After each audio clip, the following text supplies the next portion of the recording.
ইনশাল্লাহ আজ থেকে আর কাজা করব না। ইনশাল্লাহ ম্যাম। তাহলে কি এখন আমরা ক্লাসে যাব? হ্যাঁ যাও, তবে তোমার সাথে যোগাযোগ করার কোনো মাধ্যম? জি ম্যাম, জান্নাতুল ফেরদৌস মিম আমার ফেসবুক আইডির নাম, এবং 01308 এটা আমার ফোন নাম্বার। আপনার যখন দরকার, যা দরকার পড়বে আমায় বলবেন, ইনশাল্লাহ উত্তর দেওয়ার চেষ্টা করব। তাহলে এখন আসি। আসসালামু আলাইকুম। ফি আমানিল্লাহ। ওয়ালাইকুম আসসালাম। ম্যামকে বিদায় জানিয়ে ওরা বেরিয়ে পড়লো পরবর্তী ক্লাসের জন্য। ওইদিকে তামিম বেচারা পড়েছে এক জ্বালায়। ক্লাস তো আলহামদুলিল্লাহ আছে, কিন্তু ভাবনা জগতে রয়ে গেছে ওই পর্দাবতী। শুধু ভাবছে, আল্লাহ, মানুষের মন এত উদার হয় কিভাবে? কে তুমি পর্দাবতী? আমার এত আগ্রহ কেন তোমার প্রতি? আবার আল্লাহর ভয়ও কাজ করছে মনে। আল্লাহর কাছে ওই ভাবনার থেকে মুক্তি চাচ্ছে, কিন্তু তাও কেন যে বারবার ওই পর্দাবতীকে মনে পড়ছে আল্লাহ মালুম। তাহাও মিমের ক্লাস শেষে। মিম, তুই কি এখনই চলে যাবি? ইনশাল্লাহ, ক্লাস তো শেষ। কেন, তুই কিছু বলবি? হ্যাঁ মানে, ওই তুই যে তখন বললি জাহান্নামের কথা, আমি তো তেমন কিছু জানি না, তাই একটু শুনতে ইচ্ছে হচ্ছে আর কি। আরে পাগলি, এত মানে মানে করার কি আছে? আচ্ছা চল, কমন রুমে গিয়ে বলছি। ইনশাল্লাহ। ইনশাল্লাহ। কিছুক্ষণ পর। হ্যাঁ বলছি, শোন। সব পারবো না, এখন কিছুটা বলবো, আবার অন্য একদিন বলবো ইনশাল্লাহ। আল্লাহ তাআলা অত্যন্ত ক্ষমাশীল ও দয়ালু। তিনি কারো উপর জুলুম করেন না। পৃথিবীতে মানুষের কর্মকাণ্ডের উপরে ভিত্তি করেই তার পরকালীন জীবনের চূড়ান্ত ঠিকানা নির্ধারিত হবে। আল্লাহ মানুষের মধ্যে ফয়সালা করবেন, তাদের কর্মকাণ্ডের ভিত্তিতে জাহান্নামের আযাবে তারতম্য হবে। যেমন মুনাফিকদের স্থান জাহান্নামের সর্বনিম্ন স্তরে হবে, নিসা 4/145। আবার জাহান্নামের জ্বলন্ত হুতাশন কারো টাকনু পর্যন্ত, কারো হাঁটু পর্যন্ত, কারো কোমর পর্যন্ত, আবার কারো মাথা পর্যন্ত পৌঁছবে। কারো দুপায়ের নিচে আগুনের দুটি অঙ্গার রাখা হবে, যাতে তার মাথার মগজ টকবক করে ফুটতে থাকবে। কাউকে আবার আগুনের ফিতাসহ দুখানা জুতা পরিয়ে দেওয়া হবে। এমনিভাবে জাহান্নামের পাপিষ্ঠদের বিভিন্ন আযাব দেওয়া হবে। নিম্নে জাহান্নামের শাস্তি প্রদানের কতিপয় ধরন আলোচনা করা হলো। ক, আগুনের বেড়ি ও শৃঙ্খল। জাহান্নামীকে প্রবেশ করানোর জন্য 70 হাত আগুনের শিকল দিয়ে শৃঙ্খলিত করা হবে এবং তাকে আগুনের ভারী বেড়ি পরিধান করানো হবে, যেমন আল্লাহ তাআলা বলেন, অর্থাৎ তাকে ধরো এবং গলায় বেড়ি পরিয়ে দাও, তারপর জাহান্নামে নিক্ষেপ করো, অতঃপর 70 হাত শৃঙ্খল দ্বারা তাকে শৃঙ্খলিত করো। কেননা সে মহান আল্লাহতে বিশ্বাসী ছিল না, আর ইয়াতিমদের খাদ্যদানে উৎসাহিত করতো না। হাক্কা 69/30-34। এ মর্মে তিনি আরও বলেন, অর্থাৎ যখন তাদের গলদেশে বেড়ি ও শৃঙ্খল থাকবে, তাদের টেনে নিয়ে যাওয়া হবে ফুটন্ত পানিতে, অতঃপর তাদের দগ্ধ করা হবে অগ্নিতে। মুমিন 40/71-72। পৃথিবীতে যারা যাকাত আদায় করে না, বরং সম্পদ গচ্ছিত করে রাখে, কিয়ামতের দিন তাদেরকে বিষাক্ত সাপের বেড়ি পরিধান করানো হবে। এইগুলি তাদেরকে ছোবল মারতে থাকবে। যেমন রাসূলুল্লাহ সাল্লাল্লাহু আলাইহি সাল্লাম বলেন, অর্থাৎ যাকে আল্লাহ ধন সম্পদ দিয়েছেন অথচ সে উহার যাকাত আদায় করেনি, কিয়ামতের দিন উক্ত ধন সম্পদ টাক মাথাওয়ালা এক বিষধর সর্পের আকৃতি ধারণ করবে, যার চোখের উপর দুটি কালো দাগ থাকবে, যা তার গলদেশে পেঁচিয়ে দেওয়া হবে, এবং সাপটি তার দু চোয়াল দংশন করে বলবে, আমিই তোমার ধন সম্পদ, আমিই তোমার গচ্ছিত ধন সম্পদ। অতঃপর তিনি এই আয়াত তিলাওয়াত করলেন, আল্লাহ তাদের স্বীয় অনুগ্রহ থেকে যা দিয়েছিলেন তাতে তারা কৃপণতা করে, কার্পণ্য তাদের জন্য কল্যাণকর হবে বলে তারা যেন মনে না করে, বরং এটা তাদের জন্য ক্ষতিকর। তারা যে বিষয়ে কার্পণ্য করেছে, কিয়ামতের দিন সেই ধন সম্পদ তাদের গলার বেড়ি হবে। আর আল্লাহ নভমণ্ডল ও ভূমণ্ডলের একক সত্ত্বাধিকারী, এবং তোমরা যা করছো তা তিনি পূর্ণ খবর রাখেন। আলে ইমরান 3/180। খ, আগুনের খুঁটিতে বেঁধে রাখা। জাহান্নামে অসংখ্য অগ্নি নির্মিত লম্বা লম্বা খুঁটি থাকবে, যাতে বিভিন্ন অপরাধীদের অত্যন্ত মজবুত করে বেঁধে আযাব দেওয়া হবে। আল্লাহ তাআলা বলেন, অর্থাৎ কখনো নয়, সে অবশ্যই নিক্ষিপ্ত হবে হুতামায়। আপনি কি জানেন হুতামা কি? এটি আল্লাহর জ্বলন্ত প্রজ্বলিত আগুন, যা হৃদয়কে গ্রাস করবে। নিশ্চয়ই তা তাদের আবদ্ধ করে রাখবে লম্বা লম্বা স্তম্ভ সময়ে। হুমাজা 104/4-9। অন্যত্র তিনি বলেন, অর্থাৎ সেদিন তার আযাবের ন্যায় কেউ আযাব দিতে পারবে না, এবং তার বন্ধনের মতো কেউ বাঁধতে পারবে না। ফাজর 89/25-26। গ, বিষাক্ত সাপ ও বিচ্ছুর দংশন। জাহান্নামে অসংখ্য বিষাক্ত সাপ ও বিচ্ছু থাকবে। সেখানে সাপ ও বিচ্ছুর আকৃতি হবে উট ও খচ্চরের সমান। রাসূলুল্লাহ সাল্লাল্লাহু আলাইহি ওয়াসাল্লাম বলেছেন, অর্থাৎ জাহান্নামের সাপগুলো বুখতি নামক উটের ন্যায় হবে। এর একটি সাপের দংশনের বিষক্রিয়া জাহান্নামী 40 বছর পর্যন্ত অনুভব করবে। আর জাহান্নামের বিচ্ছু খচ্চরের সমান হবে। এর একটি বিচ্ছুর দংশনের বিষক্রিয়া জাহান্নামী 40 বছর অনুভব করবে। উপর করে টেনে হিঁচড়ে নিয়ে যাওয়া। আল্লাহর নির্দেশে ফেরেশতাগণ কাফেরদেরকে উল্টো করে টেনে হিঁচড়ে জাহান্নামে নিয়ে যাবে। এই মতাবস্থায় তারা অন্ধ, মূক ও বধির হয়ে যাবে। আল্লাহ তাআলা বলেন, অর্থাৎ নিশ্চয়ই অপরাধীরা বিভ্রান্ত ও বিকারগ্রস্ত। যেদিন তাদেরকে উপর অবস্থায় মুখের উপর ভর করে টেনে হিঁচড়ে নিয়ে যাওয়া হবে জাহান্নামের দিকে। সেদিন বলা হবে, জাহান্নামের যন্ত্রণা আস্বাদন করো। কামার 54/47-48। অন্যত্র তিনি আরও বলেন, অর্থাৎ কিয়ামতের দিন আমি তাদেরকে সমবেত করব তাদের মুখের উপর ভর দিয়ে চলা অবস্থায় অন্ধ, মূক ও বধির করে, আর তাদের আবাসস্থল হবে জাহান্নাম। যখনই তা স্থিমিত হওয়ার উপক্রম হবে তখনই তাদের জন্য অগ্নিশিখা বৃদ্ধি করে দেব। বনী ইসরাইল 17/97। সেদিন পাপিষ্ঠদের পা ও মাথার ঝুঁটি ধরে টেনে হিঁচড়ে জাহান্নামে নিক্ষেপ করা হবে। বাধা দেওয়ার মতো কেউ থাকবে না। আল্লাহ তাআলা বলেন, অর্থাৎ সেদিন অপরাধীদের চেনা যাবে তাদের চেহারা দেখে। তাদেরকে সেখানে পাকড়াও করা হবে তাদের পা ও মাথার ঝুঁটি ধরে। রহমান 55/41। তিনি আরও বলেন, অর্থাৎ আবু জাহালকে লক্ষ্য করে আল্লাহ বলেন, সাবধান, সে যদি বিরত না হয় তবে অবশ্যই আমি তাকে হিঁচড়ে নিয়ে যাব। মস্তকের সম্মুখ ভাগের কেশগুচ্ছ ধরে মিথ্যেচারী পাপিষ্ঠের কেশগুচ্ছ আলাক 96/15-16। লোহার হাতুড়ি দ্বারা আঘাত। জাহান্নামে কাফেরদের ভারী হাতুড়ির আঘাতের মাধ্যমে শাস্তি দেওয়া হবে। এতে তার মাথা দলিত মথিত হয়ে যাবে। আল্লাহ তাআলা বলেন, অর্থাৎ আর তাদের জন্য থাকবে লৌহ নির্মিত হাতুড়ি সমূহ। যখনই তারা যন্ত্রণায় কাতর হয়ে জাহান্নাম থেকে বের হতে চাইবে তখনই তাদেরকে সেখানে ফিরিয়ে দেওয়া হবে এবং বলা হবে, আস্বাদন করো দহন যন্ত্রণা। হজ 22/21-22। কবরে মৃত ব্যক্তিকে রাখার পর ফেরেশতা কর্তৃক প্রশ্নোত্তর সংক্রান্ত হাদিসে কাফির মুনাফিকদের যে শাস্তির বিবরণ পেশ করা হয়েছে সেখানেও তাকে হাতুড়ি দিয়ে শাস্তির বিষয়টি বর্ণিত হয়েছে।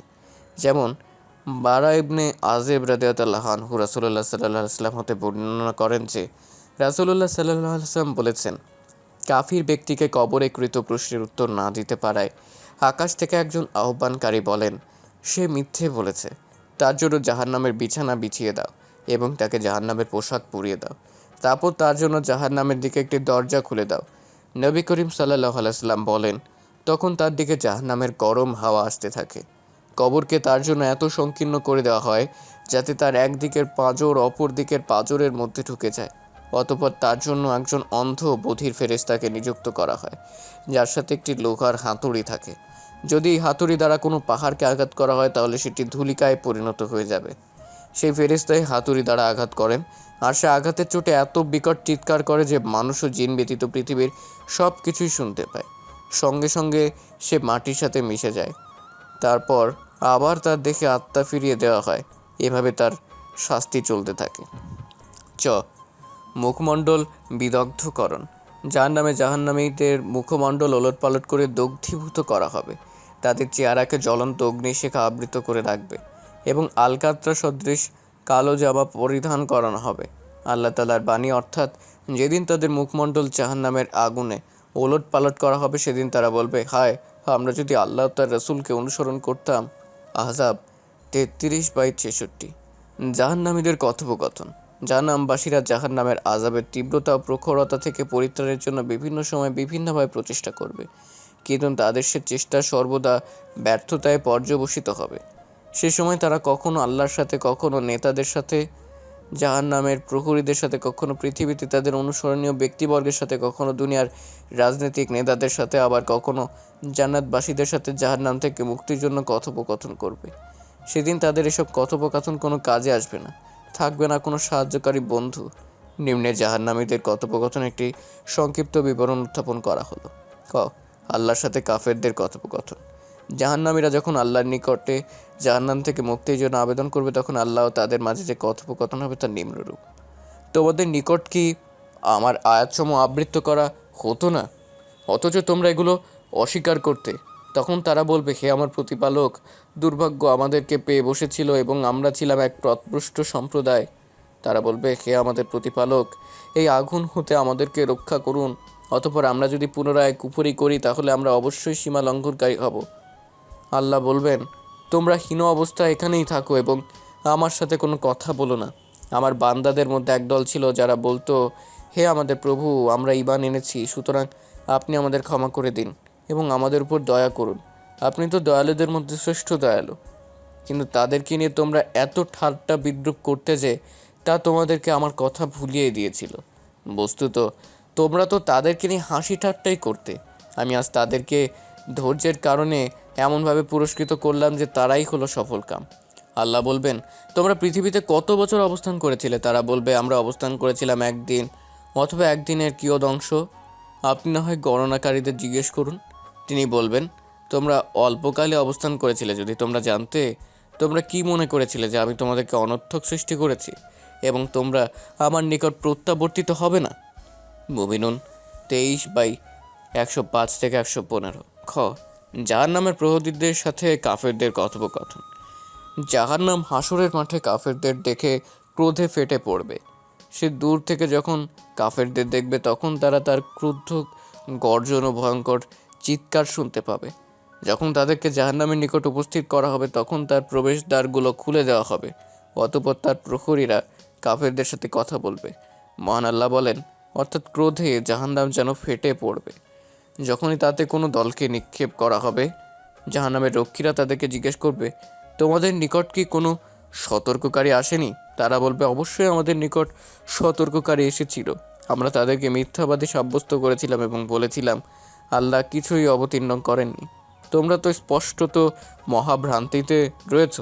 তারা আরও বলবে, আমরা যদি শুনতাম এবং বিবেক বুদ্ধি প্রয়োগ করতাম তাহলে আমরা জাহান্নামবাসী হতাম না। তারা তাদের অপরাধ স্বীকার করবে। অভিশাপ জাহান্নামীদের জন্যে। মুল্ক 67/8 থেকে 11। গ, পৃথিবীর অনুসরণীয় ব্যক্তি ও অনুসরণকারীদের মাঝে কথোপকথন। দুনিয়াতে ছোট হোক বা বড় হোক, সকল অনুসৃত ব্যক্তি এবং তাদের অনুসারীদেরকে জাহান্নামে প্রবেশ করানো হবে। জাহান্নামের আগুনের তীব্রতা এবং আযাবের ভয়াবহতা দেখে জাহান্নামে প্রবেশের জন্য পরস্পরকে দোষারোপ করবে। অনুসারীরা অনুসৃত ব্যক্তির কাছে জাহান্নামের আগুনের আযাব থেকে পরিত্রাণ চাইবে, কিন্তু তাদের সেদিন কোনো কিছুই করার ক্ষমতা থাকবে না। এ মতাবস্থায় তাদের মাঝে চরম তর্ক বিতর্কের সৃষ্টি হবে, যা আল্লাহ তাআলা পবিত্র কোরআনে বর্ণনা করেছেন এভাবে, অর্থাৎ এ এক বাহিনী তোমাদের সাথে জাহান্নামে প্রবেশকারী, তাদের জন্য নেই কোনো অভিনন্দন, বরং তারা জাহান্নামে জ্বলবে।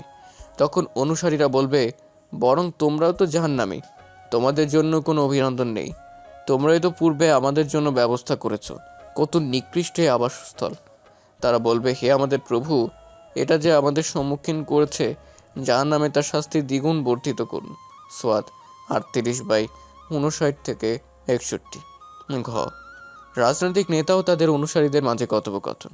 রাজনীতি ও সমাজনীতির নামে যারা আল্লাহর আইনের বিরোধিতা করে এবং সমাজে সংঘাত সহিংসতা বৃদ্ধির জন্য গুপ্ত ক্যাডার বাহিনী পরিচালনা করে, কিয়ামতের দিন তাদের অবস্থা অত্যন্ত ভয়াবহ এবং কঠিন হবে। আল্লাহ তাআলা বলেন, অর্থাৎ আর তারা বলবে, হে আমাদের প্রতিপালক, আমরা আমাদের নেতা ও বড় লোকদের অনুসরণ করেছিলাম এবং তারা আমাদের পথভ্রষ্ট করেছিল। হে আমাদের প্রভু, তাদের দ্বিগুণ আযাব প্রদান করুন এবং তাদের উপর মহা লানত বর্ষণ করুন। আযাব 33/67 থেকে 68। জান্নাতি ও জাহান্নামীদের মাঝে কথোপকথন। জাহান্নামীরা দুনিয়ায় যে সমস্ত মুমিনদের মাঝে বসবাস করত, জাহান্নামের ভয়ঙ্কর আগুনের লেলিহান শিখা থেকে মুক্তির জন্য তারা তাদের নিকটে প্রার্থনা করবে। আল্লাহ তাআলা বলেন, অর্থাৎ সেদিন মুনাফিক পুরুষ ও মুনাফিক নারী মুমিনদের বলবে, তোমরা আমাদের জন্য একটু থামো, যেন আমরা তোমাদের জ্যোতির কিছু অংশ গ্রহণ করতে পারি। বলা হবে, তোমরা তোমাদের পিছনে ফিরে যাও এবং আলো তালাশ করো। অতঃপর উভয়ের মাঝামাঝি স্থাপিত হবে একটি প্রাচীর। সেখানে একটি দরজা থাকবে, যার অভ্যন্তরে থাকবে রহমত ও বহির্ভাগে থাকবে আযাব। মুনাফিকরা মুমিনদের ডেকে বলবে, আমরা কি পৃথিবীতে তোমাদের সাথে ছিলাম না? তার বলবে, হ্যাঁ, তবে তোমরা নিজেরাই নিজেদের বিপদ ডেকে এনেছো।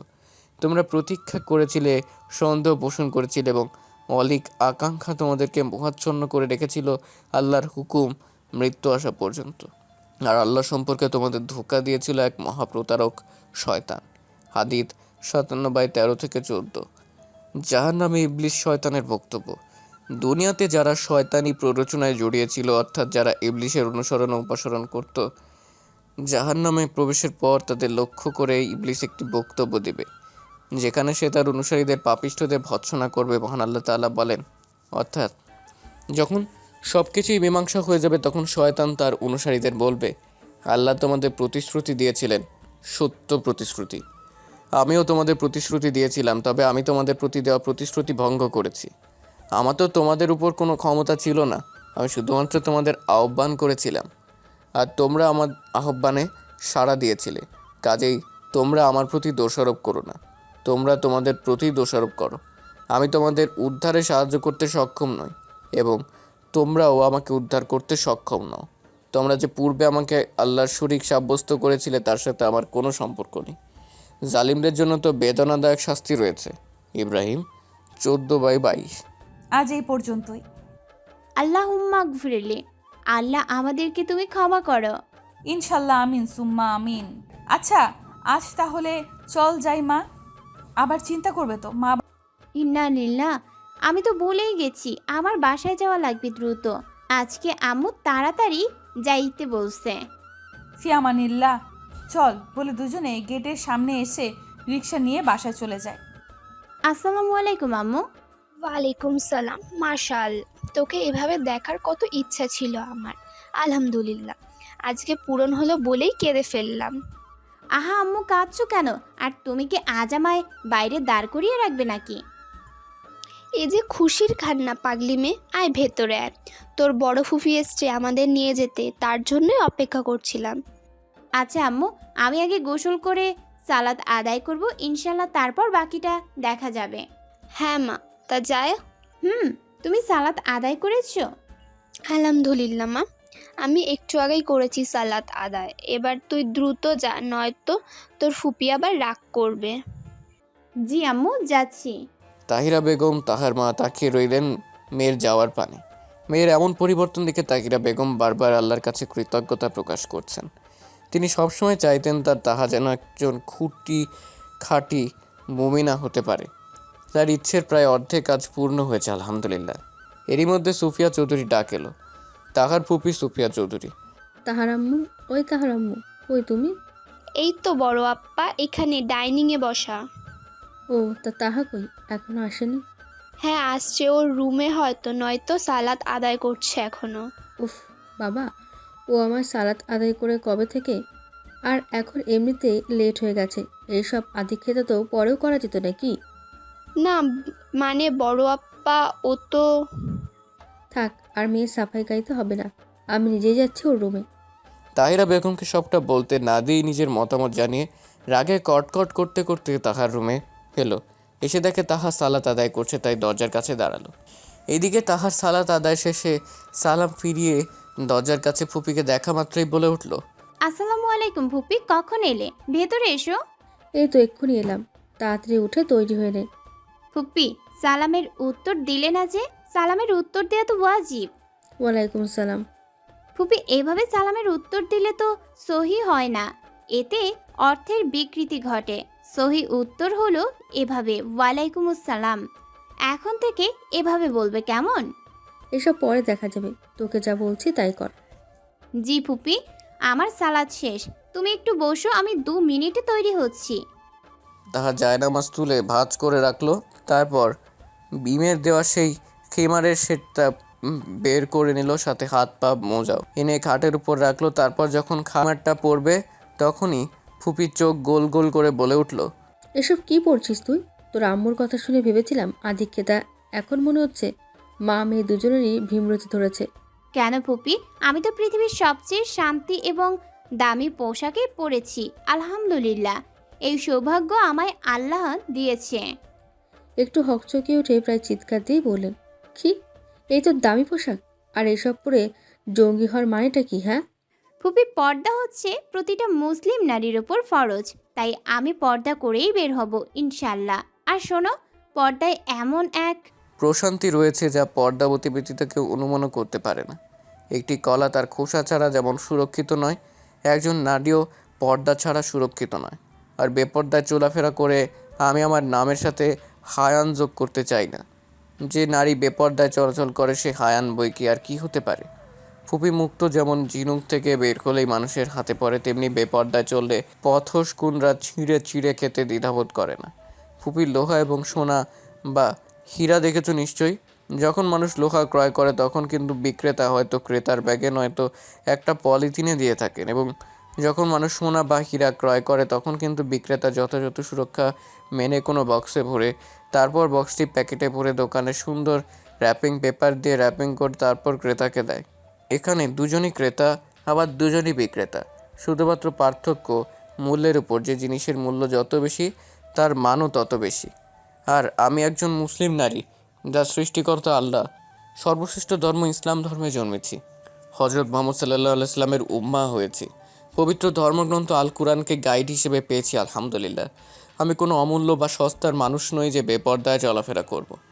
বাব্বা কি অসভ্য মেয়ে হয়েছে, বড়দের মুখে মুখে কথা বলে, আবার ফতোয়া দেয় আমাকে, এই সুফিয়া চৌধুরীকে। তা ফতোয়া যে দিচ্ছিস, আগে কি করতি?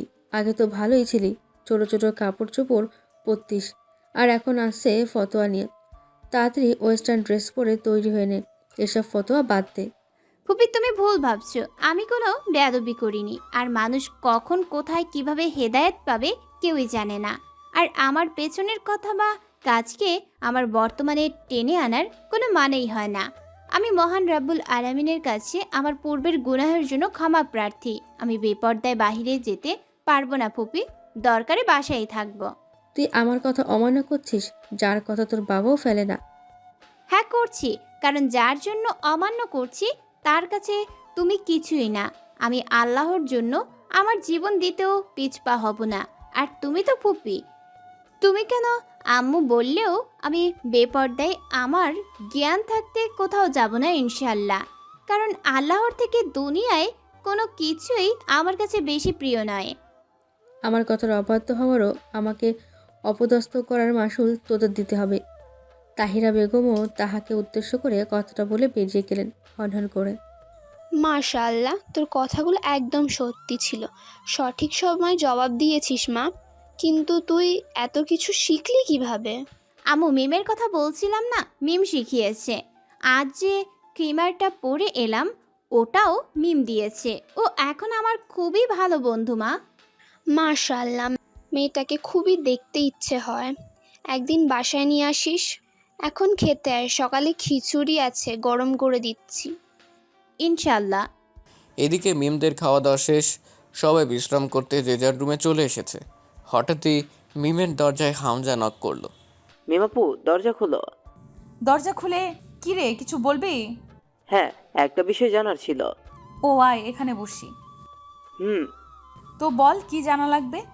মিমাপু, আমাদের মাদ্রাসার উস্তাদ বলেছে কাল আমাদের মাদ্রাসায় একটা প্রতিযোগিতা হবে, আর প্রতিযোগিতার বিষয় হলো কবিরা গুনাহ। উস্তাদ বলেছে যে সবচেয়ে বেশি কবিরা গুনাহ বলতে পারবে সেই হাদিয়া পাবে। তাই তুমি যদি একটু সাহায্য করতে। নিশ্চয়ই, খাতা কলম নিয়ে আয়। এনেছি, তুমি বলো আমি লিখছি।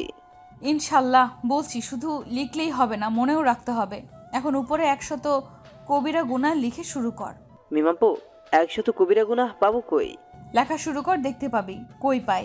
100টি কবিরা গুনাহ: আল্লাহর সাথে শিরক করা, নামাজ পরিত্যাগ করা, পিতামাতার অবাধ্য হওয়া, অন্যায়ভাবে মানুষ হত্যা করা, পিতামাতাকে অভিসম্পাত করা, জাদু টোনা করা, এতিমের সম্পদ আত্মসাৎ করা, জিহাদের ময়দান থেকে পলায়ন করা, সতীসাধী মুমিন নারীর প্রতি অপবাদ দেওয়া, রোজা না রাখা, জাকাত আদায় না করা, ক্ষমতা থাকা সত্ত্বেও হজ আদায় না করা, জাদুর বৈধতায় বিশ্বাস করা, প্রতিবেশীকে কষ্ট দেওয়া, অহংকার করা, চুগলখড়ি করা, ঝগড়া লাগানোর উদ্দেশ্যে একজনের কথা আরেকজনকে নিকট লাগানো, আত্মহত্যা করা, আত্মীয়তার সম্পর্ক ছিন্ন করা, অবৈধ পথে উপার্জিত অর্থ ভক্ষণ করা, উপকার করে খোটা দান করা, মদ বা নেশাদ্রব্য গ্রহণ করা, মদ প্রস্তুত ও প্রচারে অংশগ্রহণ করা, জুয়া খেলা, তকদির অস্বীকার করা, অদৃশ্যের খবর জানার দাবি করা, গণকের কাছে ধর্ণা দেওয়া বা গণকের কাছে অদৃশ্যের খবর জানতে চাওয়া, পেশাব থেকে পবিত্র না থাকা, রাসূলুল্লাহ সাল্লাল্লাহু সাল্লামের নামে মিথ্যে হাদিস বর্ণনা করা, মিথ্যে স্বপ্ন বর্ণনা করা, মিথ্যে কথা বলা, মিথ্যে কসম খাওয়া, মিথ্যে কসমের মাধ্যমে পণ্য বিক্রয় করা, জিনা ব্যভিচারে লিপ্ত হওয়া, সমকামিতায় লিপ্ত হওয়া, মানুষের গোপন কথা চুপিসারে শোনার চেষ্টা করা, হিল্লা তথা চুক্তিভিত্তিক বিয়ে করা, যার জন্য হিলা করা হয়, মানুষের বংশ মর্যাদায় আঘাত হানা, মৃতের উদ্দেশ্যে উচ্চস্বরে ক্রন্দন করা, মুসলিম সমাজ থেকে বিচ্ছিন্ন থাকা, মুসলিমকে গালি দেওয়া অথবা তার সাথে লড়াইয়ে লিপ্ত হওয়া, খেলার ছলে কোনো প্রাণীকে নিক্ষেপযোগ্য অস্ত্রের লক্ষ্য বস্তু বানানো, কোনো অপরাধীকে আশ্রয় দান করা, আল্লাহ ছাড়া অন্য কারো নামে পশু জবে করা, ওজনে কম দেওয়া, ঝগড়া বিবাদে অশ্লীল ভাষা প্রয়োগ করা, ইসলামী আইন অনুসারে বিচার বা শাসন কার্য পরিচালনা না করা, জমিনের সীমানা পরিবর্তন করা বা পরের জমি জবরদস্তি দখল করা, গীবত তথা অসাক্ষাতে কারো দুশ্চর্চা করা, দাঁত চিকন করা, সৌন্দর্যের উদ্দেশ্যে মুখমণ্ডল চুল তুলে ফেলা বা চুল উঠিয়ে ভ্রু চিকন করা, অতিরিক্ত চুল সংযোগ করা, পুরুষের নারী বেশ ধারণ করা, নারী পুরু বেশ ধারণ করা, বিপরীত লিঙ্গের প্রতি কামনার দৃষ্টিতে তাকানো, কবরকে মসজিদ হিসেবে গ্রহণ করা, পথিককে নিজের কাছে অতিরিক্ত পানি থাকার পরেও না দেওয়া, পুরুষের টাকনুর নিচে ঝুলিয়ে পোশাক পরিধান করা, মুসলিম শাসকের সাথে কৃত বাইয়াত বা আনুগত্যের শপথ ভঙ্গ করা, ডাকাতি করা, চুরি করা, সুদ লেনদেন করা, সুদ লেখা বা তাতে সাক্ষী থাকা, ঘুষ লেনদেন করা, গনিমত তথা জিহাদের মাধ্যমে কাফেরদের নিকট থেকে প্রাপ্ত সম্পদ বন্টনের পূর্বে আত্মসাৎ করা, স্ত্রীর পায়ুপথে যৌন ক্রিয়া করা, জুলুম অত্যাচার করা, অস্ত্র দ্বারা ভয় দেখানো বা তা দ্বারা কাউকে ইঙ্গিত করা, প্রতারণা বা ঠকবাজি করা, রিয়া বা লোক দেখানোর উদ্দেশ্যে সৎ আমল করা, স্বর্ণ বা রৌপ্যের তৈরি পাত্র ব্যবহার করা, পুরুষের রেশমি পোশাক এবং স্বর্ণ রৌপ্য পরিধান করা, সাহাবীদের গালি দেওয়া, নামাজরত অবস্থায় মুসল্লির সামনে দিয়ে গমন করা, মনিবের নিকট থেকে কৃতদাসের পলায়ন, ভ্রান্ত মতবাদ জাহেলি রীতিনীতি অথবা বিদাতের প্রতি আহ্বান করা, পবিত্র মক্কা ও মদিনায় কোনো অপকর্ম বা দুষ্কৃতি করা, কোনো দুষ্কৃতিকারীকে প্রশ্রয় দেওয়া, আল্লাহর ব্যাপারে অনধিকার চর্চা করা, বিনা প্রয়োজনে তালাক চাওয়া, যে নারীর প্রতি তার স্বামী অসন্তুষ্ট, স্বামীর অবাধ্য হওয়া, স্ত্রী কর্তৃক স্বামীর অবদান অস্বীকার করা, স্বামী স্ত্রীর মিলনের কথা জনসম্মুখে প্রবেশ করা, স্বামী স্ত্রীর মাঝে বিবাদ সৃষ্টি করা, বেশি বেশি অভিশাপ দেওয়া, বিশ্বাসঘাতকতা করা, অঙ্গীকার পূরণ না করা, আমানতের খেয়ানত করা, প্রতিবেশীকে কষ্ট দেওয়া, ঋণ পরিশোধ না করা, বদমেজাজি ও এমন অহংকারী যে উপদেশ গ্রহণ করে না, তাবিজ কবজ রিং সুতা ইত্যাদি ঝুলানো, পরীক্ষায় নকল করা, ভেজাল পণ্য বিক্রয় করা, ইচ্ছাকৃতভাবে জেনে শুনে অন্যায় বিচার করা, আল্লাহ বিধান ব্যতি রেখে বিচার ফয়সালা করা, দুনিয়া কামানোর উদ্দেশ্যে দ্বীনি ইলম অর্জন করা, কোনো ইলম সম্পর্কে জিজ্ঞাসা করা হলে জানা সত্ত্বেও তা গোপন করা, নিজের পিতা ছাড়া অন্যকে পিতা বলে দাবি করা এবং আল্লাহ রাস্তায় বাধা দেওয়া। উপরে 100টি কবিরা গুনার নাম উল্লেখ করা হলো। আমরা এগুলো থেকে দূরে থাকবো এবং আল্লাহর নিকট পানা চাইব। মারহাবা, শুক্রিয়া মিমাপু, জাযাকাল্লাহু খায়রুন। ওয়াইক, এই কথাগুলো শুধু মাদ্রাসার প্রতিযোগিতায় জেতার জন্য নয়, এইগুলো তোর জীবনের প্রতিযোগিতায় জেতার জন্য মনে রাখিস। ইনশাআল্লাহ মিমাপু, বলবো না। এখন তুমি ঘুমাও তাহলে, আমার কাজ শেষ। ইনশাল্লাহ, তুইও গিয়ে এখন একটু ঘুমিয়ে নে, যা। যাচ্ছে বলেই চলে গেল। ওদিকে খাদিজা ও ফাতিমা ইয়াসমিন নিজের খোশ গল্পে খুবই ব্যস্ত, কিন্তু খাদিজা ইয়াসমিন বারবার উদাসীনতায় প্রকাশ ফেলছেন নিজের চেহারার। খাদিজা ইয়াসমিন বারবার মিমের মুখটায় যেন স্মরণ করছেন। হঠাৎই ফাতিমা ইয়াসমিন বলল, কিরে, এত কি ভাবছিস তুই? না, তেমন কিছুই না, বাদ দে তো এসব। কেন, এত বছরে বুঝি আমি ব্যতীত তোর অন্য কেউ হয়েছে যাকে বলবি? একটু অভিমান করে। হ্যাঁ হয়েছে তো, কিন্তু তোর মতো নয়। তুই আমার ছোটবেলার সেই কলিজা, যেখানে শুধু টিফিন ভাগই নয়, বরং সালাদ শিক্ষার নিয়মাবলীও টিফিনের সময় বেশি বোঝাতি আমায়। আলহামদুলিল্লাহ, তোর থেকে বেশি আমায় কে বোঝে বল তো? সুম্মা আলহামদুলিল্লাহ। তা এখন কি লুকাচ্ছিস তাই বল। তেমন কিছু না, মিমের কথা ভাবছিলাম। মেয়েটা মাশাআল্লাহ বড়ই ভালো, কিন্তু নিখুঁতভাবে সফলের খেয়াল রাখে। ইসলাম সম্পর্কে মাশাআল্লাহ ভালোই জ্ঞান রাখে। আবার যখনই যা করুক কাউকে বুঝেও দিবে না। এমন মেয়ের মা হওয়াই সত্যি ভাগ্যের ব্যাপার। আহ, এইভাবে বলছিস কেন? আমার মেয়ে তোর মেয়ে নয় কি? কোন অধিকার আছে ওর প্রতি আমার? কোনো অধিকারই তো নেই আমার। আচ্ছা, একটা কথা বলবো? হ্যাঁ বল। তোর মেয়েটাকে আমায় দিয়ে দিয়ে না রে। অবাক দৃষ্টিতে তাকিয়ে মানে? দেখ, তুই ভালো করেই জানিস আমি হেয়ালি করতে পছন্দ করি না, তাই সরাসরি বলেছি আমার তামিমের জন্য তোর মিমকে দিবি। দেখ, আমি তোর ওপর সিদ্ধান্ত চাপিয়ে দিচ্ছি না, শুধু আমার ইচ্ছেটা বললাম। এবার তুই তোর ইচ্ছে আমায় জানাতে পারিস। আমার মিমটা অনেক বড় হয়ে গেছে, সেই ছোট্ট মিমটা। জানিস খাতিজা, আজ ওর বাবা থাকলে অনেক খুশি হতো। তার ইচ্ছা ছিল মেয়েকে ইসলামের নিয়ম অনুযায়ী বড় করবেন। বোন, কাঁদছিস কেন? আল্লাহ তার প্রিয় বান্দা বান্দিদের তার কাছে নিয়ে নেন, আর তুই আলহামদুলিল্লাহ তোর মেয়েকে তার ইচ্ছানুযায়ী গড়ে তুলতে পেরেছিস। আর মেয়ে যখন হয়েছে নিশ্চয়ই তাকে অন্যের ঘরে যেতেই হবে। কেন রে, আমরা আমাদের শৈশব স্মৃতি ফেলে নতুন সংসার গড়িনি? এখন তুই এটা বল, আমায় কি তোর মেয়ের মা বানাবি? দেখ, মেয়ে বিবাহযোগ্য হয়েছে, তাকে সুপাত্রের কাছে বিবাহ দেওয়া আমার কর্তব্য। যেহেতু আজ ওর বাবা জীবিত নেই, সেহেতু এসব আমাকেই ভাবতে হবে। আর মেয়ের বিয়ে যখন দেব তখন আমার মেয়ের জন্য পরম সৌভাগ্যের হবে তোর মতো একজন মা পাওয়া, ইনশাল্লাহ। কিন্তু আমি মিমের সাথে কথা বলে দেখব ওর কি মতামত। আর আলিফও তো রয়েছে, যেখানে ও মিমের বড় ভাই, ওদেরও তো একটা মতামত আছে। তাই তুইও তোর পরিবারের সাথে কথা বল, আমিও বলে দেখি। ইনশাআল্লাহ বোন। আর শোন, মিমের অমতে আমরা কিছুই করব না, কারণ হজরত মোহাম্মদ সাল্লাহ ইসলাম কুমারী মেয়েকে তার অনুমতি ছাড়া ও বিধবা নারীকে তার মতামত ছাড়া বিয়ে দেওয়া যাবে না। সহিহ বুখারী 6970। ইনশাল্লাহ। শোন, এখন একটু বিশ্রাম নে, তোকে তো আবার তামিম সন্ধ্যায় নিতে আসবে। ডারে বিশ্রামের দরকার নেই, তোর সাথে একটু কথা বলেতেই ভালো লাগে। তাহলে আর কি বল? খাদিজা ইয়াসমিন, আচ্ছা একটা বিষয় মনে পড়লো, আমরা যে সুন্নাত হিসেবে সোমবার ও বৃহস্পতিবার রোজা রাখি, একদিন আমার একজন জিজ্ঞেস করেছিল কেন এই দুদিনই রাখি, অন্যান্য দিনগুলোতেও তো রাখা যায়। কিন্তু আমি উত্তরটা সহি দিতে পারিনি, ভুলে গেছি। একটু বলবে এই ব্যাপারে? প্রশ্ন, কেন আপনি সোমবার ও বৃহস্পতিবার সিয়াম পালন করবেন? উত্তর, সপ্তাহে সোম ও বৃহস্পতিবার সিয়াম পালনের ফজিলত বর্ণনায় রাসূল সাল্লাল্লাহু আলাইহি ওয়াসাল্লাম ইরশাদ করেন, প্রতি সোমবার ও বৃহস্পতিবার জান্নাতের দরজাসমূহ খোলা হয় এবং এমন সব বান্দাকে মাফ করে দেওয়া হয় যারা আল্লাহর সাথে কোনো কিছুকে শরিক করে না। আর সেই ব্যক্তি ক্ষমা থেকে বঞ্চিত থেকে যায় যে কোনো মুসলিমের সাথে হিংসা ও শত্রুতা পোষণ করে।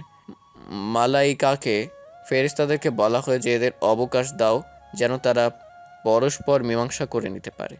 মুসলিম হাদিস 2565, মিশকাত হাদিস 5029। অন্য বর্ণনায় রাসূল সাল্লাল্লাহু আলাইহি ওয়াসাল্লাম বলেছেন, প্রত্যেক সপ্তাহে দুবার অর্থাৎ সোমবার ও বৃহস্পতিবার বান্দার কার্যাবলী আল্লাহর দরবারে পেশ করা হয় এবং প্রত্যেক মুমিন বান্দাকে ক্ষমা করা হয়। কিন্তু ওই বান্দাকে ক্ষমা করা হয় না যে নিজে কোনো মুসলিম ভাইয়ের সাথে শত্রুতা পোষণ করে। তার সম্পর্কে বলে দেওয়া হয় যে তাদেরকে সময় দাও যাতে তারা পরস্পর আপোষ হতে পারে। মুসলিম হাদিস 2565, মিশকাত হাদিস 5030। অন্যত্র রাসূল সাল্লাল্লাহু আলাইহি ওয়াসাল্লাম বলেন, সোমবার ও বৃহস্পতিবার আমল সমূহ পেশ করা হয়, তাই আমি পছন্দ করি সিয়াম অবস্থায় আমার আমল পেশ করা হোক। তিরমিজি হাদিস 747, সহিহ তারগিব হাদিস 1041, মিশকাত হাদিস 2056। আবু কাতাদা রাদিয়াল্লাহু আনহু হতে বর্ণিত, তিনি বলেন, রাসূলুল্লাহ সাল্লাল্লাহু আলাইহি ওয়াসাল্লামকে সোমবারের সিয়াম সম্পর্কে জিজ্ঞাসা করা হয়েছিল। তিনি সাল্লাল্লাহু আলাইহি ওয়াসাল্লাম বললেন, এই দিনে আমি জন্মগ্রহণ করেছি, এই দিনে আমার উপর কুরআন নাজিল করা হয়েছে। মুসলিম হাদিস 1162, মিশকাত হাদিস 2045।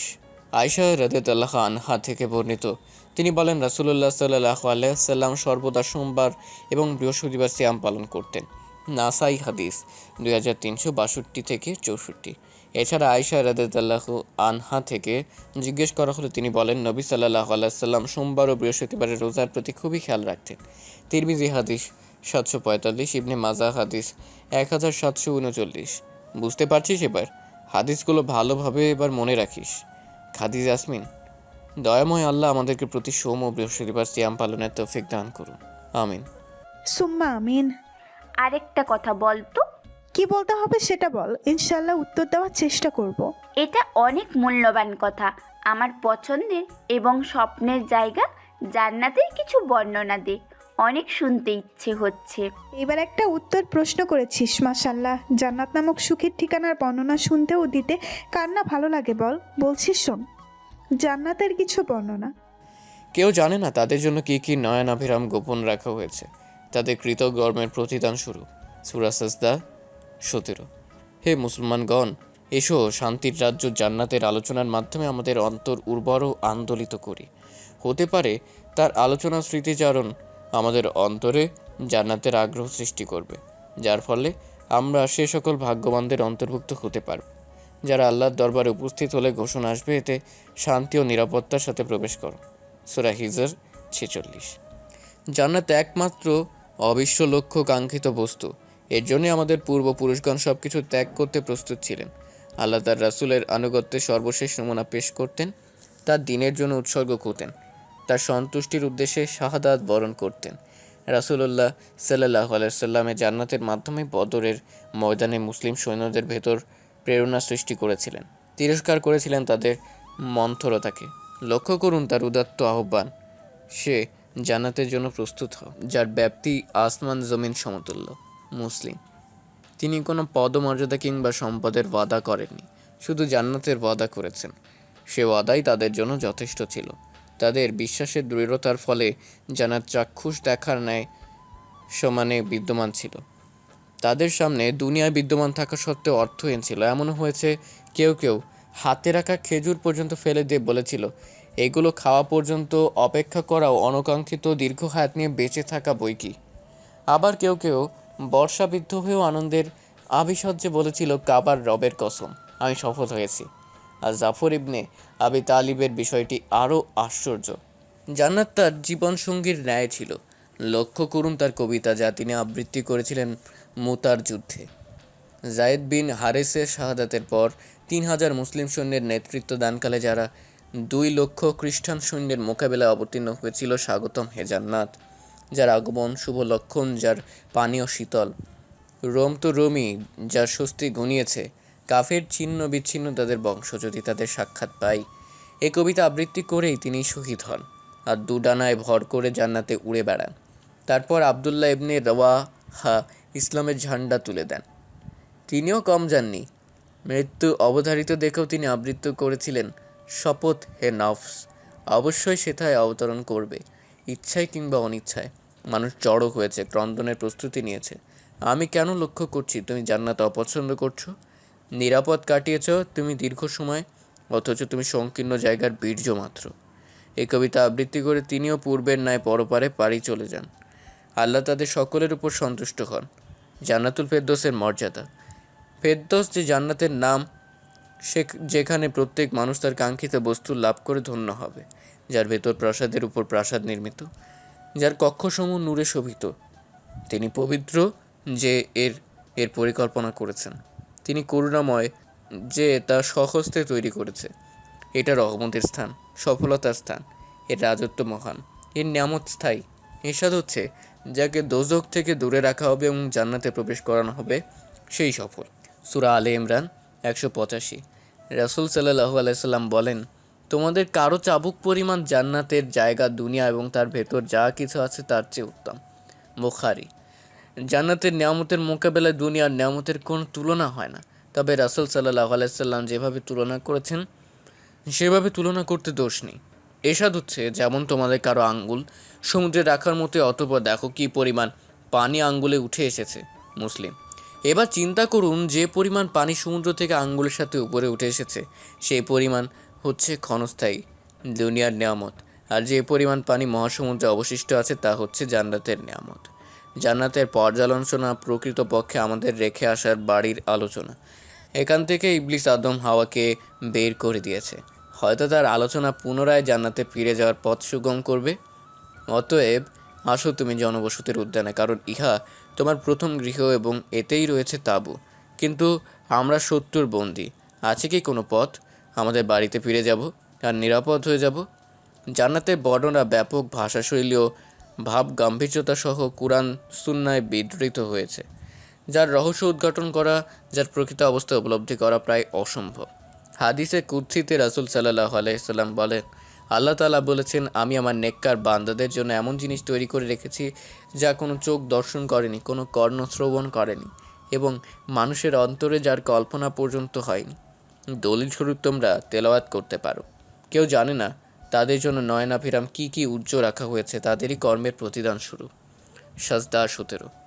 জান্নাতের ময়দান খুব প্রশস্ত, তার প্রাসাদ খুব বড় ও বহুতল বিশিষ্ট। এর সৃষ্টিকারী স্বয়ং আল্লাহ তাআলা বলেছেন, তোমরা তোমাদের রবের ক্ষমা এবং জান্নাতের পানে ছুটে যাও, যার সীমানা হচ্ছে আসমান জমিন, যা তৈরি করা হয়েছে পরহেজগারদের জন্য। আলে ইমরান 133। রাসূল সাল্লাল্লাহু আলাইহি সাল্লাম বলেছেন, জান্নাতে একটি গাছ আছে, একজন অশ্বারোহী সবল দ্রুতগামী ঘোড়ায় চড়ে 100 বছর ভ্রমণ করেও তা অতিক্রম করতে পারবে না। বুখারী মুসলিম। জান্নাতের বড় বড় 8টি দরজা রয়েছে, যার 2টি খুঁটির মাঝখানে দূরত্বের পরিমাণ 40 বছর ভ্রমণের পথ। আহমদ। জান্নাতের ভেতর প্রাসাদের উপর প্রাসাদ নির্মিত, তার প্রাসাদ সমূহ বিভিন্ন ধরনের মাণিক্য খচিত, একসাথে ভেতর বাকি দৃশ্যমান। সহিহ আল জামে। তার দেয়াল স্বর্ণ ও রূপার দ্বারা নির্মিত, তার প্লাস্টার উন্নত মৃগনাভি, তার পাথর কুচি প্রবাল ও মতি এবং তার মাটি জাফরান। তাতে রয়েছে মতির অনেক তাঁবু। রাসূল সাল্লাল্লাহু আলাইহি সাল্লাম বলেছেন, মোমেনের জন্য জান্নাতের ভেতর পাথরের তৈরি বড় একটি তাঁবু রয়েছে, যার দৈর্ঘ্য আসমানের ভেতর 60 মাইল। মোমেনের জন্য সেখানে পরিবার পরিজন থাকবে। মুমিন বান্দা তাদের চারপাশে ঘোরাফেরা করবে, তবে কেউ কাউকে দেখবে না। বুখারী মুরসিল। এরশাদ হচ্ছে, যখন তুমি তা দেখবে, আবার যখন দেখবে সেখানে নিয়ামত রাজি ও বিশাল রাজ্য লক্ষ্য করবে। এরশাদ হচ্ছে, তাদের রয়েছে দুর্গন্ধহীন পানির নহর, সুস্বাদু দুধের নহর, সুপেয় শরাবের নহর এবং পরিশোধিত মধুর নহর। সেখানে তাদের জন্য আরও রয়েছে রকমারি ফলমূল এবং তাদের রবের পক্ষ থেকে ক্ষমা। মোহাম্মদ 15। তার কুটির সমূহ বন্ধুবান্ধবদের মিলন মেলা, তার বাগান পর্যটকদের প্রমোদস্থান, তার ছাদ আল্লাহর আরশ, তার প্রসাদসমূহ সুদৃঢ়, তার প্রদীপসমূহ আলোকোজ্জ্বল, তার ভেতরে রয়েছে চিকন মোটা সব ধরনের রেশন, আর আছে প্রচুর ফলমূল যা কোনো দিন শেষ হবে না, যা ক্ষেত্রে কোনো দিন নিষেধ করাও হবে না। এরশাদ হচ্ছে, সেখানে তাদেরকে স্বর্ণ মতি দ্বারা তৈরি করে দিয়ে চুড়ি দিয়ে সজ্জিত করা হবে এবং সেখানে তাদের পোশাক হবে রেশমের। সূরা হাজ 23। সেখানে তারা নিজ নিজ আসনে হেলান দিয়ে বসবে, একে অপরের পালং মুখোমুখি থাকবে, পরস্পর আলাপ আলোচনায় নিরত থাকবে। এরশাদ হচ্ছে, তারা পরস্পর জিজ্ঞাসাবাদ ও খবরাখবর নেওয়ার জন্য একে অপরের মুখোমুখি হবে। তারা বলবে, ইতোপূর্বে আমরা নিজ পরিবারের মাঝে খুব শঙ্কিত ছিলাম, আল্লাহ আমাদের দয়া করেছেন, তিনি আমাদেরকে বিষাক্ত আযাব থেকে নাজাত প্রদান করেছেন। এর আগেও আমরা তাকে আহ্বান করতাম, তিনি হিতাকাঙ্ক্ষী দয়ালু। সূরা তুর 25-28। তার ভেতর আরও আছে সুদীর্ঘ ছায়া, অনেক নিয়ামত, রুচিশীল ফল ফলাদি, সুস্বাদু পাখির গোশত। তার পানাহার সব সময়ের জন্য উন্মুক্ত, কখনো শেষ হবে না। তার ছায়া কখনো নিঃশেষ হবে না। দীর্ঘ সময় তাতে আমোদ প্রমোদ আয়োজন চলবে, তাতে ঘুম আসবে না, ঘুমের প্রয়োজনও হবে না। তার ফল মাখনের চেয়ে নরম, মধুর চেয়ে বেশি মিষ্টি। তার ফল হাতের নাগালে থাকবে, তার পানীয় সুস্বাদু, বৃক্ষরাজি অবনত আনুগত্যশীল। এরশাদ হচ্ছে, তার ফলসমূহ খুব নাগালের করে দেওয়া হয়েছে। দাহর 14। আশা করার সাথে সাথে ফলসমূহ সম্মুখে ঝুঁকে যাবে। এরশাদ হচ্ছে, রেশমের আস্তর বিশিষ্ট বিছানায় হেলান অবস্থায় থাকবে, উভয় উদ্যানের ফল অবনত থাকবে। রহমান 45। পানাহার সহবাসের ক্ষেত্রে প্রত্যেকে 100 ব্যক্তির শক্তি প্রদান করা হবে। তিরমিজি। পানাহার ক্ষুধা নিবারণ কিংবা তৃষ্ণা মেটানোর জন্য নয়, বরং স্বাদ আস্বাদন আর মস্তি করার জন্য। এসব হচ্ছে তোমার জন্য, তুমি এতে ক্ষুধার্ত হবে না এবং বস্ত্রহীন হবে না, এবং তুমি এতে পিপাসার্থ হবে না, রৌদ্র কষ্টও পাবে না। সূরা তাহা 118-119। মোদ্দা কথা, জান্নাতে কষ্টদায়ক কোনো বস্তু বিদ্যমান থাকবে না। তারা থুতু ফালাবে না, নাকের শ্লেষা ফালাবে না এবং পায়খানাও করবে না। বুখারী মুসলিম। তাদের কারো প্রয়োজন হবে শুধু ঢেকুর তোলার, মৃগ নাভি ছিটানোর ন্যায়। মুসলিম। আল্লাহ মুক্তাদিরকে আহ্বান করবেন, সম্মানিত মেহমানদের ন্যায় তারা সামনে অগ্রসর হবে এবং আল্লাহর দরবারে উপস্থিত হবে। এরশাদ হচ্ছে, হে আমার বান্দাগণ, আজ তোমাদের কোনো ভয় নাই এবং তোমরা চিন্তিতও হবে না। যুখরুফ 68। তারা দুনিয়ার ন্যায় সেখানেও তাদের নিজ নিজ বাড়ি ঘর চিনবে। এরশাদ হচ্ছে, অতঃপর তিনি তাদেরকে জান্নাতে প্রবেশ করাবে, যার পরিচয় তিনি তাদেরকে ইতোপূর্বে দিয়েছেন। মুহাম্মদ 6। সম্মানিত ফেরেশতাগণ তাদেরকে নিরাপদ আগমন ও উত্তম গৃহের সুসংবাদ দিয়ে অভ্যর্থনা জানাবে। এরশাদ হচ্ছে, যারা তাদের রবকে ভয় করেছে তাদেরকে দলে দলে জান্নাতে নিয়ে যাওয়া হবে, অথবা যখন তারা তাতে আগমন করবে ও দরজাসমূহ খুলে দেওয়া হবে তখন তাদেরকে জান্নাতের রক্ষীরা বলবে, তোমাদের প্রতি সালাম, তোমরা সুখী, অতএব তোমরা এতে স্থায়ীভাবে প্রবেশ করো। জুমার ৭৩। আর জান্নাতীরা বলবে, তারা বলবে, সমস্ত প্রশংসা সে আল্লাহর, যিনি আমাদেরকে এর জন্য পথ দেখিয়েছেন। যদি আল্লাহ আমাদের পথ না দেখাতেন তবে আমরা পথ দেখতাম না। আমাদের নিকট আমাদের রবের রাসূলগণ সত্য নিয়ে এসেছেন। এরশাদ হচ্ছে, এবং ঘোষণা দেওয়া হবে, এটাই তোমাদের জান্নাত, তোমরা এর মালিক হয়েছ, তোমরা যে আমল করতে তার বিনিময়ে। আরাফ ৪৩। রাসূলুল্লাহ সাল্লাল্লাহু আলাইহি সাল্লাম বলেন, জান্নাত তাদের প্রথম দলটি প্রবেশ করবে পূর্ণিমার রাতের চাঁদের ন্যায়, অতঃপর তাদের দ্বিতীয় দলটি যাবে উজ্জ্বল নক্ষত্রের ন্যায়। বুখারী মুসলিম। রাসূলুল্লাহ সাল্লাল্লাহু আলাইহি ওয়াসাল্লাম বলেন, জান্নাতীরা জান্নাতে প্রবেশ করবে তাদের পিতা আদম আলাইহিস সালামের আকৃতিতে, তাদের প্রত্যেকের উচ্চতা হবে ৬০ হাত। বুখারী মুসলিম। রাসূল সাল্লাল্লাহু আলাইহি সাল্লাম বলেন, তাদের মাঝে পরস্পর কোনো বিদ্বেষ থাকবে না, তাদের সবার অন্তর একটি অন্তরের ন্যায় থাকবে। বুখারী। এরশাদ হচ্ছে, তাদের অন্তরে যে ব্যাধি রয়েছে আমি তা দূর করে দিব, তারা মুখোমুখি চেয়ারে উপবিষ্ট, সকলে ভাই ভাই। হিজর ৪৭। এরশাদ হচ্ছে, সেখানে তাদের প্রার্থনা হলো, হে আল্লাহ, তোমার পবিত্রতা ঘোষণা করছি, আর তাদের শুভেচ্ছা হচ্ছে সালাম। সূরা ইউনূস ১০। একজন ঘোষণাকারী তাদের আহ্বান করে বলবে, তোমরা এখানে চিরঞ্জীব, কখনো মৃত্যুবরণ করবে না, তোমরা এখানে চিরসুস্থ, কখনো অসুস্থ হবে না, তোমরা এখানে চিরযুবক, কখনো বৃদ্ধ হবে না, তোমরা এখানে আনন্দ ফুর্তি করো, কখনো দুঃখিত হবে না। মুসলিম। এরশাদ হচ্ছে, স্বর্ণের প্লেট ও গ্লাস সহ তাদের চতুর্পাশে চক্কর দেওয়া হবে, এবং তাতে আরও রয়েছে যা মন চায় ও যার দ্বারা চোখ তৃপ্তি অনুভব করে, এবং তোমরা সেখানে সর্বদা থাকবে।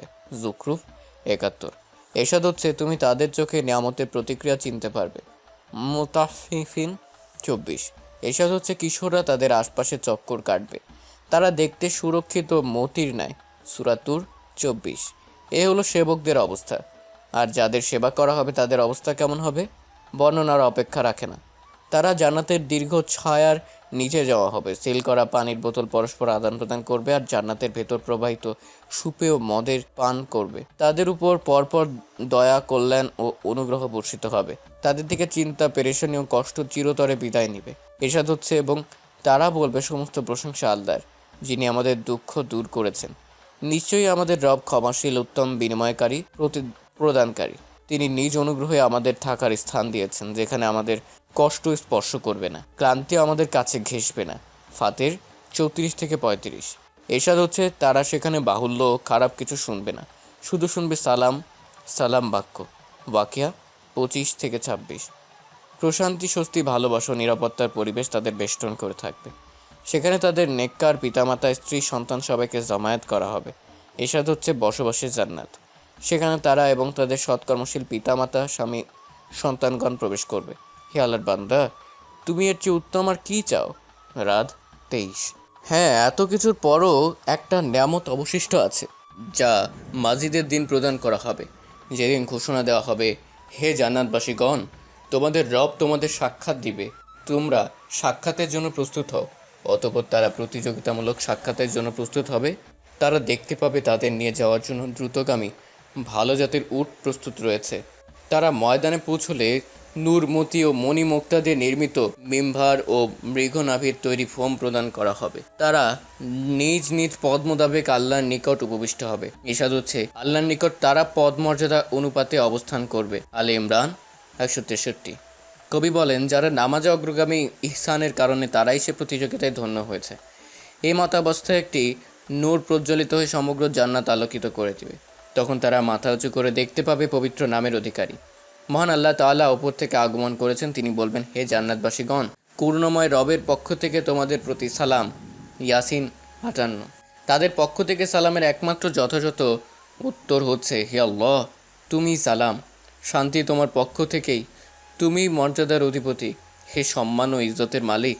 অতঃপর আল্লাহ তাআলা তাদের জন্য বিকশিত হবেন ও তাদের উদ্দেশ্যে হাসবেন এবং বলবেন, হে জান্নাতীগণ।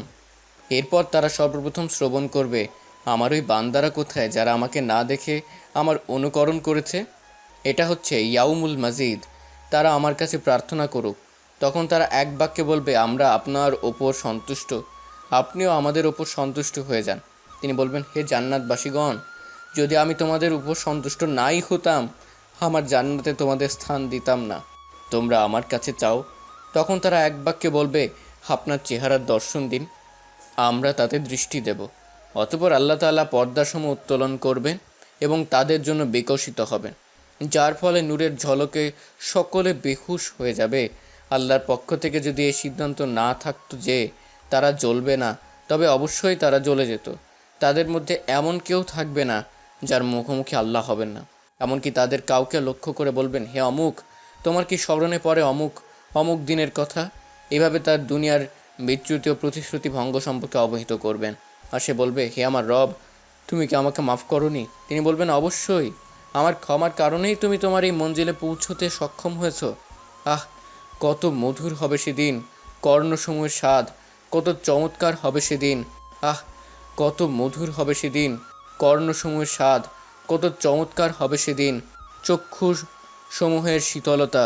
এর স্বাদ হচ্ছে সেদিন চেহারাসমূহ হবে উজ্জ্বল, তার রবের দিকে চেয়ে থাকবে। কিয়ামা 22-23। হে মুমিনগণ, এমন সাফল্যের জন্য এই আমলকারীদের আমল করা উচিত। সাফাত 61। এতেই প্রতিযোগীদের প্রতিযোগিতা করা উচিত। মুতাফফিফিন 26। জেনে রেখো আল্লাহর পুণ্য খুব দাবি, জেনে রেখো আল্লাহর পণ্য জান্নাত। তিরমিজি হাকিম। হে রহমানের পণ্য, তুমি সস্তা নও, বরং তুমি অলসদের জন্য অসাধ্য। হে রহমানের পণ্য, তোমাকে পাবে হাজারে একজন, দুইজনও নয়। হে রহমানের পণ্য, তোমার বিনিময় কি মৃত্যুর আগে মুত্যাগী ব্যতীত? তবে তা আবৃত সব ত্যাগ দিয়ে, যাতে অলস অকর্মরা তা থেকে দূরে থাকে। তার নাগাল পাবে অদম্য স্পৃহা, যা মহান আল্লাহমুখী। আল্লাহর ইচ্ছায় জান্নাত ঈমান ও তাকওয়া হিসেবে বিভিন্ন স্তরে বিভক্ত। এরশাদ হচ্ছে, দেখো কিভাবে আমি তাদের কতেকের ওপর শ্রেষ্ঠত্ব দিয়েছি, তবে মর্তবা ফজিলতের দিক থেকে আখিরাতি শ্রেষ্ঠ। ইসরা 21। সর্বশেষ যে ব্যক্তি জান্নাতে প্রবেশ করবে তার ঘটনাটি নিম্নরূপ। রাসূল সাল্লাল্লাহু আলাইহি সাল্লাম বলেন, সর্বশেষ যে ব্যক্তি জান্নাতে প্রবেশ করবে সে একজন পুরুষ। কখনো সে হাঁটবে, কখনো উপুড় হয়ে চলবে, কখনো আগুন তাকে ঝলসে দিবে। যখন এ পথ অতিক্রম করে সামনে চলে যাবে, তখন সে তার দিকে ফিরে বলবে, বরকতময় সে আল্লাহ, যিনি আমাকে তোমার থেকে মুক্তি দিয়েছে। আল্লাহ আমাকে এমন জিনিস দান করেছেন যা আগে পরের কাউকে তিনি দান করেননি। অতঃপর তার জন্য একটি বৃক্ষ উন্মুক্ত করা হবে। সে বলবে, হে আল্লাহ, এই বৃক্ষের কাছে নিয়ে যাও, যাতে এর ছায়াতলে আশ্রয় নিতে পারি, এর পানি পান করতে পারি। আল্লাহ বলবেন, হে বনি আদম, আমি যদি তোমাকে এটা প্রদান করি, তুমি নিশ্চয়ই আর একটি প্রার্থনা করবে। সে বলবেন, না হে আমার রব। সে এর জন্য ওয়াদাও করবে। আল্লাহ বারবার তার অপারগতা গ্রহণ করবেন, কারণ সে এমন জিনিস দেখবে যার উপর তার ধৈর্য ধারণ সম্ভব হবে না। অতঃপর আল্লাহ তার কাছে নিয়ে যাবেন, সে তার ছায়ায় আশ্রয় নেবে, তার পানি পান করবে। অতঃপর আগের চেয়ে উত্তম আর একটি বৃক্ষ তার জন্য উন্মুক্ত করা হবে। তখন সে বলবে, হে আমার রব, এই বৃক্ষের কাছে নিয়ে যাও, এর ছায়াতলে আশ্রয় নিব, এর পানি পান করব, এছাড়া আর কিছু প্রার্থনা করব না। তখন আল্লাহ তাকে মনে করিয়ে দিবেন, হে বনি আদম, তুমি কি আমার সাথে ওয়াদা করনি যে আর কিছু প্রার্থনা করবে না? এর কাছে যেতে দিলে তুমি অন্য কিছু প্রার্থনা করবে। অতঃপর সে প্রার্থনা না করার ওয়াদা করবে। আল্লাহ তার অপারগতা কবুল করবেন, কারণ সে এমন জিনিস দেখবে যার উপর তার ধৈর্য ধারণ সম্ভব হবে না। অতঃপর তাকে সে গাছের নিকটবর্তী করা হবে। সে তার ছায়াতলে আশ্রয় নেবে, তার পানি পান করবে। অতঃপর জান্নাতের দরজার নিকট আরেকটি বৃক্ষ উন্মুক্ত করা হবে, যা আগের দু বৃক্ষ থেকে উত্তম। সে বলবে, হে আল্লাহ, এই বৃক্ষের নিকটবর্তী করো, আমি তার ছায়াতলে আশ্রয় নিব, তার পানি পান করব, আর কিছু প্রার্থনা করব না। তিনি বলবেন, হে বনি আদম, তুমি আর কিছু প্রার্থনা না করার ওয়াদা করনি? সে বলবে, হ্যাঁ, তবে এটাই শেষ, আর কিছু চাইব না। আল্লাহ তার অপারগতা কবুল করবেন, কারণ সে এমন জিনিস দেখবে যার ওপর ধৈর্য ধারণ করা তার পক্ষে সম্ভব হবে না। আল্লাহ তার নিকটবর্তী করবেন। যখন তার নিকটবর্তী হবে, তখন সে জান্নাতবাসীদের আওয়াজ শুনতে পাবে। সে বলবে, হে আমার রব, আমাকে এতে প্রবেশ করাও। আল্লাহ বলবেন, হে বনি আদম, তোমার চাওয়ার শেষ হবে না। তোমাকে দুনিয়া এবং এর সাথে দুনিয়ার সমতুল্য আরও প্রদান করব, এতে তুমি কি সন্তুষ্ট হবে? সে বলবে, হে আল্লাহ, তুমি দুজাহানের রব, তা সত্ত্বেও তুমি আমার সাথে উপহাস করছো। রাসূল সাল্লাল্লাহু আলাইহি ওয়াসাল্লাম এই ঘটনা বলতে বলতে হেসে দিলেন। সাহাবারা তাকে বলল, হে আল্লাহ রাসূল, কেন হাসছেন? তিনি বললেন, আল্লাহর হাসি থেকে আমার হাসি চলে এসেছে। যখন সে বলবে, আপনি দুহ জাহানের মালিক হওয়া সত্ত্বেও আমার সাথে উপহাস করছেন, তখন আল্লাহ বলবেন, আমি তোমার সাথে উপহাস করছি না, তবে কি আমি যা চাই তাই করতে পারি। আরও প্রার্থনা করার জন্য আল্লাহ তাকে বললেন, এটা চাও ওটা চাও। যখন তার সব চাওয়া শেষ হয়ে যাবে, তখন আল্লাহ বলবেন, এই সব তোমাকে দেওয়া হলো এবং এর সাথে আরও 10 গুণ। রাসূল সাল্লাল্লাহু আলাইহি সাল্লাম বললেন, অতঃপর সে তার ঘরে প্রবেশ করবে এবং সাথে সাথে তার স্ত্রী হিসেবে 2 জন হুরও প্রবেশ করবে। তারা তাকে বলবে, সমস্ত প্রশংসা সে আল্লাহর, যিনি আপনাকে আমাদের জন্য জীবিত করেছেন এবং আমাদেরকে আপনার জন্য জীবিত করেছেন। রাসূল সাল্লাল্লাহু আলাইহি সাল্লাম বললেন, সে বলবে, আমাকে যা দেওয়া হয়েছে তার মতো কাউকে দেওয়া হয়নি। মুসলিম। হে মুসলিম ভাই, আল্লাহর আনুগত্যের জন্য হারাম ও নিষিদ্ধ বস্তু থেকে বিরত থাকো। হে সৌভাগ্যবান ব্যক্তি, আল্লাহর কালাম থেকে সুসংবাদ নাও। এরশাদ হচ্ছে, পক্ষান্তরে যে ব্যক্তি তার রবের সামনে দণ্ডায়মান হওয়াকে ভয় করেছে এবং খেয়াল খুশি থেকে নিজেকে নিবৃত রেখেছে, তার ঠিকানা হবে জান্নাত। সূরা নাজিয়াত 40 থেকে 41। নেশা ও মস্তিষ্ক বিকৃতকারী হারাম বস্তু থেকে নিজেকে হেফাজতকারী হে সৌভাগ্যবান ব্যক্তি, তুমি আল্লাহর কালাম থেকে সুসংবাদ নাও। এরশাদ হচ্ছে, সেখানে তারা গ্লাস নিয়ে টানাটানি করবে, সেখানে কোনো বাহুল্য এবং গোনা নেই। সূরা তুর 23। নিজ লজ্জাস্থান হেফাজতকারী, বাজারের বিশুদ্ধ বস্তু, টেলিভিশন ও কুরুচিপূর্ণ ম্যাগাজিন থেকে দৃষ্টি অবনতকারী হে আল্লাহর বান্দা, তোমার জন্য সুসংবাদ, শুভ সংবাদ জান্নাতের। সেখানে হুর তোমার জন্য অপেক্ষা করছে। তারা সৎ চরিত্রের অধিকারী, বাহ্যিক অভ্যন্তরীণ রূপে মণ্ডিত সুন্দরী নারী। তারা স্বামী ব্যতীত অন্য কারো দিকে তাকায় না। তারা শুধু স্বামীর অপেক্ষায় তাঁবুতে অবস্থান করছে। আল্লাহ তাআলা বিশেষভাবে তাদের সৃষ্টি করেছেন। তারা সমবয়সী, তাদের যৌবন নষ্ট হবে না, তাদের সৌন্দর্যে ভাটা পড়বে না। তারা চিরকুমারী, ইতপূর্বে তাদের কেউ স্পর্শ করেনি। তারা মাসিক ঋতু ঘৃণিত বিষয় থেকে চিরপবিত্র।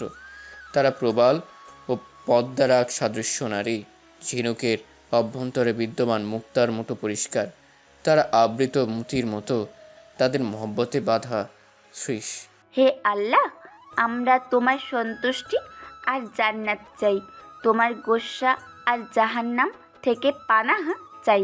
হে আল্লাহ, আমরা তোমার কাছে জান্নাতির আমল এবং তার কথা ও কর্মের তৌফিক চাই। হে আল্লাহ, আমরা তোমার কাছে জাহান্নামীর আমল এবং তার কথা ও কর্ম থেকে পানাহা চাই। হে আল্লাহ, চিরস্থায়ী ও চক্ষু শীতলকারী নিয়ামত চাই। হে আল্লাহ, তোমার চেহারায় দৃষ্টি দেওয়ার স্বাদ আস্বাদন করতে চাই, তোমার সাক্ষাতের প্রেরণা চাই। হে আল্লাহ, তুমি কবুল করো। আমিন। আমি ইয়া রাব্বুল আলামিন। জাজাকিল্লাহ খাইরন হাফ লিডার। ওয়া ইয়াক্কি লিভারের একটুখানি। এভাবেই অনেক সময় গল্প করতে থাকে তারা 2 বান্ধবী। তার মধ্যে তামিম ও মাকে ফোন করে তৈরি হতে বলেছে। খাদিজা ইয়াসমিনও একবার তার ইনশাল্লাহ হবু বৌমার সাথে কথা বলে তৈরি হয়ে নিয়েছে। এরই মধ্যে ডোরবেল বেজে উঠল। আলিফ বাবা, তামিম আসছে তোর আন্টিকে নিতে, যা দরজাটা খুলে ভেতরে নিয়ে আয়। আচ্ছা মা। রাহিমা, তামিমের জন্য একটু নাস্তা তৈরি করে হামজাকে দিয়ে পাঠিয়ে দিস মা। ঠিক আছে খালা আম্মা। ওই ফাতেমা, এত দিশেহারা হইস না। তোর জামাই, তোর ছেলে ইনশাল্লাহ অনেক আপ্যায়নের সুযোগ পাবি। এখন আমার কথা শোন। কি যে বলিস না তুই? হ্যাঁ, কি বলবি বল। শোন, তুই কিন্তু যত তাড়াতাড়ি সম্ভব মিমের কাছ থেকে সব কিছু জানবি। আমিও ইনশাল্লাহ তামিমের কাছ থেকে জানবো। আচ্ছা ইনশাল্লাহ, এত চিন্তার কিছু নেই, ফোন তো আছে, সমস্যা নাই। এরই মধ্যে তামিম খাদিজা ইয়াসমিনকে বারবার ডাকছে, কারণ সন্ধ্যা হয়ে আসছে। দেরি করলে মাগরিবের সালাত কাজা হয়ে যাবে। অন্যদিকে খাদিজা ইয়াসমিন নানা ধরনের প্ল্যান কষে দিচ্ছে ফাতেমা ইয়াসমিনকে। মা দ্রুত আসো, দেরি হয়ে যাচ্ছে তো। এই তো আসছি বাবা। এরপর প্রিয় বান্ধবীর সাথে মুসাফা করে তাদের মিশন সম্পর্কে একটু বলে সালাম বিনিময় করে তারা বেরিয়ে গেল। সাথে আলিফও গিয়েছে তাদের গাড়িতে তুলে দেওয়ার জন্য। আলিফ এসেছিল বাবা আমার রুমে। একটু আয়, তোর সাথে একটা জরুরি ব্যাপারে কথা আছে। মা, আমার এক বন্ধু বাইরে দাঁড়িয়ে আছে, কি একটা কথা বলার জন্য নাকি। এখনই দেখা করতে হবে, তাই আমি মাগরিবে সালাত আদায় করে তোমার রুমে আসলে হবে না? আচ্ছা বাবা, সমস্যা নেই। আসসালামু আলাইকুম, আসবো মা? ওয়ালাইকুম আসসালাম ওয়া রাহমাতুল্লাহ। আয় বাবা, তোর অপেক্ষাতেই ছিলাম। এখন বলো মা, কি বলবা? শোন বাবা, আমাদের মিম তো মাসাল্লাহ অনেক বড় হয়ে গেছে, আর এখন ওর বিয়ে দেওয়াটা আমাদের দায়িত্ব। আর আজকে খাদিজা বলল ওর নাকি আমাদের মিমকে অনেক পছন্দ হয়েছে, আর আমার স্বল্প জ্ঞানে তামিমকে দেখে মাসাল্লাহ ভালোই মনে হয়েছে। এখন তুই কি বলিস? মা, সবই ঠিক আছে, তাই বলে কাউকে বাইরের দিক থেকে দেখে বিবেচনা করা উচিত না। আর খাদিজা আন্টির কথা না হয় বাদ, কারণ তার ব্যাপারে তোমার থেকে ভালো কেউই জানে না।